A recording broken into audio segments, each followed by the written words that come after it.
Hello Team FT and welcome back to Winners and Losers, where we look at the highs and the lows from the week of football just past. And now the Euros is just past, we're turning our attention to the transfer window. Silly season is firmly underway, and joining me, it's an occasionally silly man. It's Zach Chelab. Yeah, occasionally. Yeah, indeed, occasionally. Yes. Good weekend overall. Yeah, not too bad. Thank you. How was yours? Oh, it was lovely, mate. A lot of Aperol Spritz was consumed. Played a bit of darts in the garden. Mwah. Anyway, every week until the season starts, we will be picking a winner and loser based on a club's dealings or potential dealings in the summer window. Indeed. And we're kicking off this episode with a pretty exciting rumour, actually. It's different. I like it. But before we do, please like this video. It does help with the algorithm, and subscribe to the channel with notifications on. I'll also be in the comments for the first hour, so let me know your thoughts. Zach, let's kick off with a potential winner then in Manchester United. Yes, as according to the Metro, Manchester United and Liverpool are ready to rival Barcelona in the battle to sign Saul Niguez from Atletico Madrid. In the last few hours, various reports have also said that United are in advanced talks with his agent. Wow. Prior to this, though, it was thought that Barcelona were the clear favourites for his signature. The Catalan club had been in very public talks with Atletico about a swap deal involving Saul and their main man, Antoine Griezmann, going back to his former club. Now, Saul's future is less clear than Griezmann's, but what is pretty transparent is that the central midfielder did not enjoy the best season in 2020-21. In 2019-20, Saul played the most minutes for an outfield player at Atletico Madrid. However, in the season just gone, the midfielder made just 22 starts, with a further 11 appearances coming from off the bench. Now, that was the few starts he'd made in the season since he moved to Atletico Madrid, aged 19 years old. He did have a slight muscle injury in October, but his place looked to be less assured after Simeone changed system. Now, why did this happen, you may be asking? Well, Atletico deployed a 3 or 5 at the back for 70% of the season. We've known them to do this the majority of the time, with Koke as a holding midfielder. The season before, Simeone used a 4-4-2. I think if you remember when Liverpool played Atletico Madrid, that was formation they played, and Koke was on the left, with Saul and Partey, who's now at Arsenal, in the middle of midfield. Instead of progressing through the middle, Atletico's fullbacks became their chief playmakers, especially Trippier on the right. Marcos Llorente was exceptional as centre-mid, contributing to 23 goals. So as a result, Saul's predominantly defensive skill set became less important because they're playing with an extra defender, so they don't necessarily need a defensive midfielder. But Hamel, does he provide a significant upgrade on the likes of Fred or McTominay? Yeah, firstly, I think it'd be informative just to establish that it looks like Ole is going to stick with that double pivot moving forward. He very rarely strayed away from that system last season. And with Jadon Sancho coming into the side, there'll probably be a temptation to stick with 2 defensive midfielders so that the team doesn't become really top heavy, right? Particularly if Paul Pogba is also going to be shifted out to that left-hand side in Marcus Rashford's absence, with the England winger potentially undergoing shoulder surgery, although the headlines this morning were that Manchester United are still consulting with the player. He's gone away to think about it, so that is not a given at this point. So there will be room for a Saul-like player, won't they? And in his 8 seasons at Atletico, Simeone basically moulded Saul Niguez into a midfield general, with his defensive output always incredibly high, somewhat underrated, actually. There's been seasons gone by where he's put up over 5 tackles and interceptions per 90, which is pretty monstrous.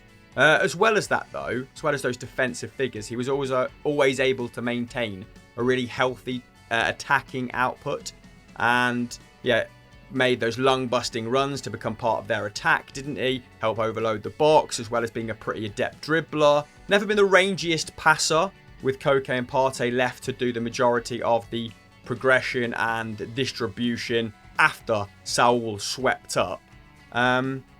But yeah, that's waned a little bit in seasons gone by. Now, I mean, 2 years ago, Fred and Saul would have been incomparable. But Fred has actually improved season on season, and his physicality is catching up with someone like Saul, which is just as well because Fred is 28, right? I mean, last season, the Brazilian completed more tackles and interceptions on a per 90 basis than Saul, more defensive pressures, and they were both roughly as probing with their passing, which I found really interesting, both finding a teammate inside the box 18 times throughout the campaign. Now, of course, Fred played more minutes, but not an awful lot more. I think he made around 26 or completed 26 90s. But yeah, I think as a result, it's safe to say that Fred will maintain his place as the defensive presence, and it's probably McTominay that's going to make way if Saul does come to the club, possibly freeing the Spaniard up to be a little bit more box-to-box, which he has been in seasons gone by. So I think he'd definitely be an upgrade in that regard. I think he has better like defensive nous and positioning than McTominay, who is of course was kind of converted into a CDM, wasn't he? Wasn't necessarily his natural game. Although he has shown tactical flexibility at international level with Scotland. And I think Saul, more mobile than the Scotsman as well. Saying that, I think they should probably prioritise Camavinga over Saul. But if Saul is available and they can't get the Frenchman, then I'm behind the move to an extent. And of course, we are keeping a close eye on the Varane situation as well. But don't expect any major progression with that. We might touch upon it in transfer talk on Wednesday. But Liverpool want him as well, right? Apparently, according to the tabloids. Yeah, supposedly. I think the tabloids are looking at him as possibly a Jorginho Wijnaldum replacement who left Liverpool to join French giants PSG in the summer. There have also been rumours today that Liverpool aren't so keen to give Jordan Henderson a new contract and would rather sell him than lose him on a free in the next season or so. So they've got to start thinking about that midfield because it is starting to look slow. Thiago, Henderson, Fabinho, Jones, Keita. Naby Keita. Sorry, it took me a second there. I thought he was Spanish. Anyway, unless Klopp gives Naby Keita another chance to prove his worth as Liverpool's number 8, but they need to be looking in that midfield to try and get some pace into it for sure. Still, though, it does look like the most likely destination for Saul will be Barcelona, despite Fabrizio Romano earlier this week denying that a deal was even close on Twitter. We should talk about Griezmann, who has been part of that deal, supposedly part of the deal to go the other way, back to Atletico Madrid. He has only hit 22 league goals since his £105 million move to the Catalan club. And this has seen his goal plus assist rate fall from 0.79 per 90 at Atletico Madrid, obviously being their kind of main guy, their main goal scorer, their main creative asset, to 0.58, where he's had to have a bit more of a bit part role when playing with the likes of Lionel Messi and Luis Suarez over the past few years at Barcelona.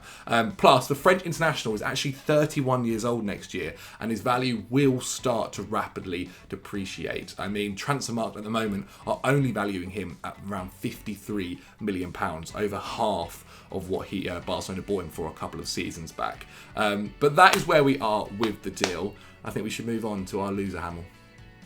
I actually think a lot of sensible business has been done in the last few weeks. So finding an obvious loser was a little bit of a struggle this week until I saw the news that Everton were on the cusp of completing a triple swoop. Now, they've been linked with some interesting players already this window, like Merih Demiral from Juventus, Denzel Dumfries from PSV, and Chelsea's Tammy Abraham to boot. However, it looks like the players they are actually closer to signing come in the form of Damari Gray, Andros Townsend and Asmir Begovic, which is not quite as adventurous, is it? 34-year-old Begovic actually makes sense with Robin Olsen returning to parent club Roma. Of course, he was on loan last campaign. I think Carlo Ancelotti was keen to keep him, but with Carlo heading off to Real Madrid, I imagine a lot of transfer plans have been scuppered. And I think along with post-COVID finances and Everton always flirting with being the wrong side of financial fair play, Rafa Benitez has probably been given a more modest budget than his predecessors. Begovic, though, featured 47 times in the Championship, so not short of game time, which is always nice when a number 2 comes to the club, isn't it? Like, okay, you've got a lot of minutes, but quite clearly you are the number 2, but ready to step in at any given moment. I think young Portuguese goalkeeper João Virginia will remain as the club's number 3.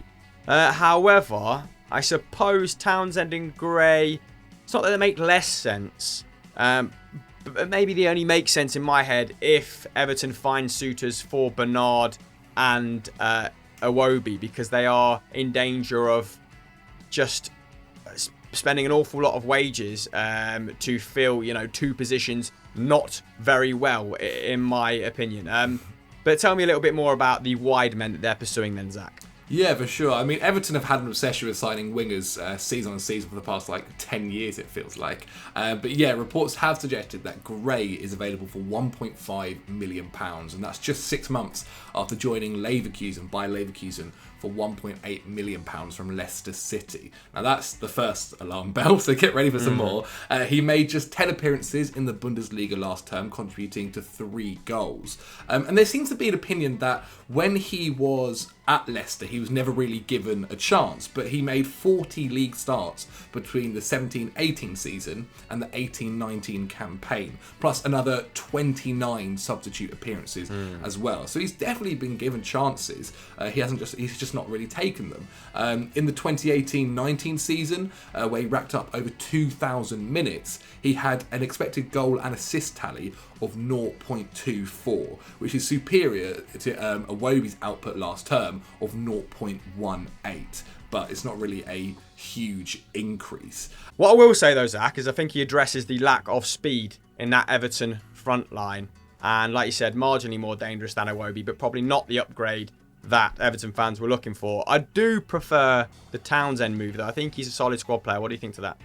Yeah, he's definitely a solid squad player on a free, for sure. I mean, his time at Palace yielded a goal contribution every 4 games, and his fitness has been exceptional, bar one groin injury back in the 2019-20 campaign. However, couple these moves with reports that Everton may be willing to let go of James Rodriguez, who only has 1 year left on his contract, and the picture kind of becomes a little bit more depressing for Everton fans. And when you consider that last season with the signs that they made in Rodriguez, in Alan, in Ben Godfrey, we were kind of maybe tipping them to try and have a run at top 4. You kind of sit there now and you go with these signings, they seem more like mid-table. I mean, 8 months ago, the narrative was that they were on the cusp of breaking into the top 4 in the Carlo, and now they have employed a much more, I suppose, defensively minded manager, and their targets are starting to sort of slip back to Big Sam's Everton, aren't they? So it feels like 1 step forward, 2 steps back, I guess, for Everton fans at current. But those of you that are from the blue side of Merseyside, let us know what you think to Everton's summer. It's not really got underway yet, has it? And your aspirations for the season to come. But that is winners and losers for another week. Zach, if people are still with us at this point, what should they go and watch? Head over to Eurofootball Daily, check out Continental Club, head over to Snapchat and check us out on there as well. Lovely, jubbly. Make sure you watch the latest Sunday Vibes as well. And until then, I'll see you next time. Bye.